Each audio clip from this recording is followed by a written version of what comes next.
Harshavardhan techno స్కూల్కి తెలివి ధైర్యం అసాధ్యం ఉంటే ఒక కథ చెప్పుకుందాం.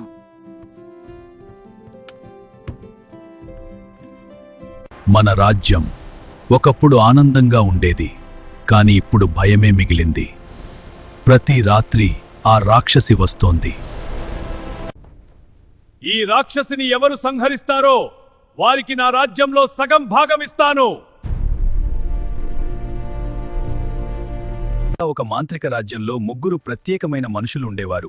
ఒకడు చాలా పొడవుగా, ఇంకొకడు చాలా వెడల్పుగా, ఇంకొకడు చిన్నగా ఉండేవాడు. ఒకరోజు వారు ఒక ప్రమాదకరమైన అరణ్యంలోకి వెళ్లారు. మేమే ఆ రాక్షసిని ఆపుతాం మా మాయాజాలంతో.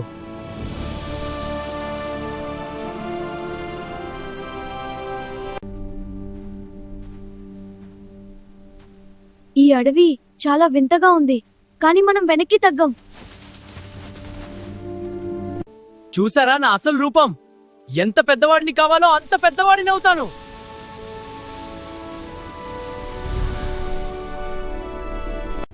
ఇది చిన్న విషయం, నేను ఆకాశాన్నే తాకగలను.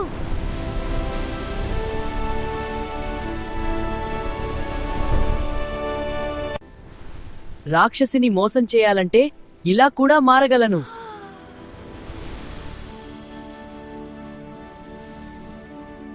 అక్కడ ఒక పాత బావిలో ఒక పెద్ద పాము గాయంతో బాధపడుతూ ఉండేది.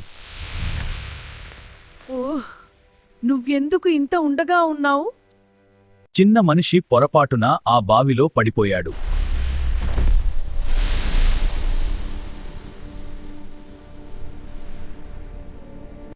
ఆ చిన్న మనిషి పాము గాయాన్ని తాకగానే పాము సంతోషించి అతనికి ఒక మాయమని ఇచ్చింది.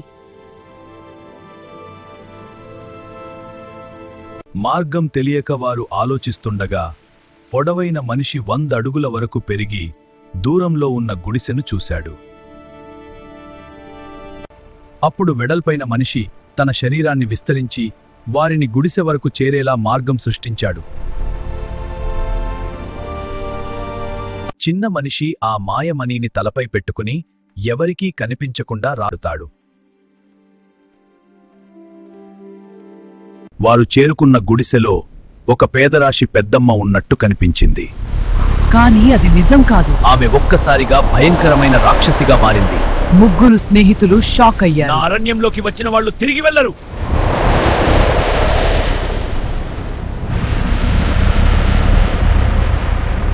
ఇది మన రాజ్యం కోసం పోరాడాలి.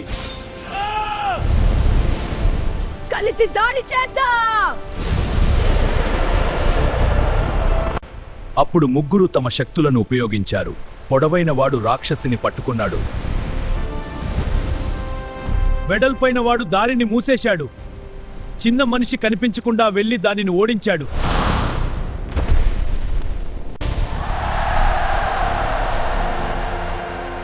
మనం గెలిచాం. ఇక మన రాజ్యం సురక్షితం.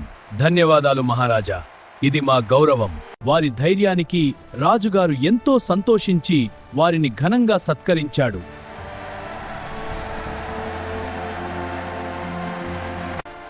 అలా ముగ్గురు స్నేహితులు తమ తెలివితో ధైర్యంతో రాజ్యాన్ని గెలిచారు.